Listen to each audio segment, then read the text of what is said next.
ਸੋਮ ਸੋਮ ਦੇ ਭਰੇ ਪੰਡਾਰ ਤੇਰੇ, ਮੰਗਲ ਮਿਹਰ ਦਾ ਬਖਸ਼ੋ ਦਾਨ ਮਾਤਾ। ਬੁੱਧ ਬੁੱਧੀ ਦੇ ਵਿੱਚ ਪ੍ਰਕਾਸ਼ ਹੋਵੇ, ਵੀਰ ਵੀਰਤਾ ਦਾ ਬਖਸ਼ੋ ਦਾਨ ਮਾਤਾ। ਸ਼ੁਕਰ ਸ਼ੁਕਰ ਕਰਾਂ ਤੇਰਾ ਹਰ ਵੇਲੇ, ਸ਼ਨੀ ਸ਼ਾਂਤੀ ਦੇ ਹੋਣ ਸਮਾਨ ਮਾਤਾ।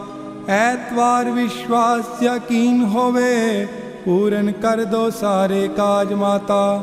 हे माता मातेश्वरी सर्व सुखों की खान, माँ देवन वाली एक है, मांगत कुल जहाँ।